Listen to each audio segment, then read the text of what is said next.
Assalamualaikum warahmatullahi wabarakatuh. Perkenalkan, nama saya Amsi Dwiranti dengan nomor NIM 1872050094.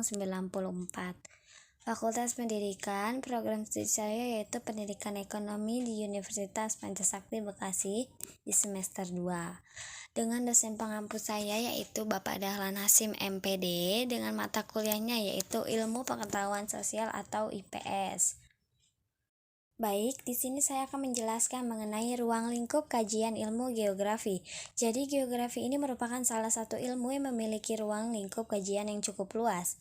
Ilmu geografi dapat diartikan sebagai ilmu yang mempelajari tentang bumi maupun dari aspek lingkungan alam maupun aspek lingkungan manusia, serta interaksi antara keduanya. Jadi geografi ini merupakan ilmu yang menggunakan prinsip keterkaitan atau relasi antar suatu ilmu dengan ilmu yang lainnya. Ruang lingkup kajian geografi adalah geosfer. Geosfer itu apa sih? Geosfer adalah lapisan yang terdapat di permukaan bumi dan juga di bawah permukaan bumi. Geosfer terdiri dari beberapa unsur antara lain. Yang pertama itu litosfer. Maksud dari litosfer adalah lapisan kulit bumi. Jadi kajian litosfer ini antara lain berkaitan dengan geologi, geomorfologi, ilmu tanah, serta mineralogi. Yang kedua, hidrosfer adalah lapisan air. Jadi adapun kajian dari hidrosfer adalah yang berkaitan dengan hidrolik, oceanograph. Yang ketiga, atmosfer adalah lapisan udara. Jadi kajian atmosfer ini adalah meteorologi dan klimatologi, contohnya iklim, suhu udara, polusi udara, dan cuaca. Yang keempat itu biosfer, adalah lapisan atau bagian yang berkaitan dengan tumbuhan dan juga hewan. Kajian biosfer ini ekologinya yakni interaksi dan hubungan timbal balik antar makhluk hidup dan lingkungannya. Yang terakhir yaitu antroposfer, adalah unsur biosfer yang mempelajari tentang aspek manusia dan lingkungannya. Jadi kajian antroposfer ini tidak hanya manusia sebagai makhluk hidup tetapi juga aspek lingkungan yang menunjang kehidupan manusia. Contohnya mengkaji tentang manusia sebagai penduduk, persebaran penduduk, kehidupan sosial, wilayah atau region yang menjadi tempat hidup manusia dan sebagainya. Dalam buku The School of Geography tahun 1966 karya Roald Murphy, ruang lingkup geografi terdiri atas 3 hal, yaitu yang pertama, persebaran dan hubungan timbal balik antar manusia yang tinggal di atas permukaan bumi dengan aspek keruangan, pemukiman, dan penggunaan lahan. Yang kedua, hubungan timbal balik antar manusia dengan lingkungan fisik sebagaimana dari studi perbedaan wilayah. Dan yang terakhir yaitu kerangka regional dan analisis wilayah tertentu. Baik, di sini ada konsep dasar geografi. Konsep dasar geografi dalam buku Essence of Geography, The Social Science and Geography Education, a Reader tahun 1980, karya Brock, yang menjelaskan ada 7 konsep dasar geografi. Berikut penjelasannya.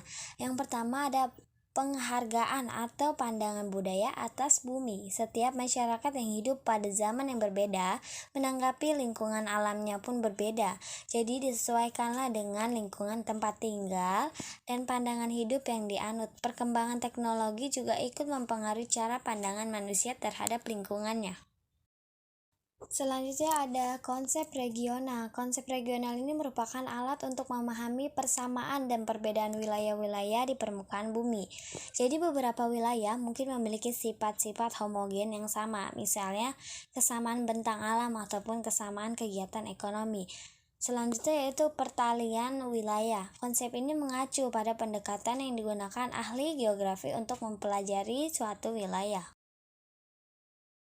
Selanjutnya yaitu interaksi keruangan. Munculnya pembagian pekerjaan ini tidak hanya menghasilkan spesialisasi, tetapi juga interdependensi. Interaksi antar ruang terjadi karena tidak ada satupun wilayah yang swasembada sumber daya. Oleh karena itulah terjadilah interaksi antar wilayah untuk sebuah kepentingan.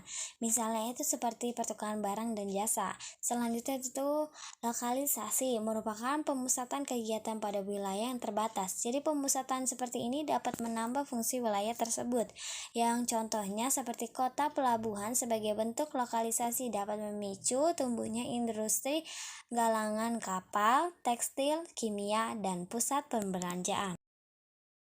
Selanjutnya yaitu pentingnya skala. Jadi agar sebuah konsep menjadi jelas, maka diperlukan adanya aplikasi penyamanan, baik itu wilayah yang sempit maupun wilayah yang luas. Contohnya, wilayah kota Surabaya merupakan wilayah yang sangat sempit, sementara Pulau Jawa merupakan wilayah yang sangat luas. Jadi apabila kota Surabaya menggunakan skala besar, generalisasinya pun semakin kecil sehingga detail kenampakannya yang diperlihatkan semakin jelas. Selanjutnya itu ada konsep perubahan. Jadi keadaan di bumi ini harus mengalami perubahan, baik itu keadaan alam maupun kehidupan umat manusia. Ada perubahan yang berlaku dalam jangka pendek, ada pula perubahan yang berlaku dalam jangka panjang. Peristiwa gunung meletus contohnya perubahan jangka pendek, sementara perubahan iklim dunia merupakan contoh perubahan jangka panjang. Baik, di sini juga ada menurut para ahli. Yang pertama yaitu menurut Claudius Ptolemeus Ptolemy. Dalam bukunya yaitu yang berjudul Guide to Geography abad ke-2 Masehi.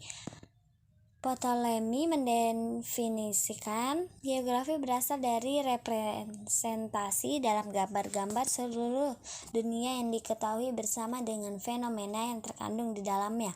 Yang kedua itu menurut Eratosthenes, merupakan seorang pustakawan, geografer, matematikan, astronom, sejarawan, dan penyair.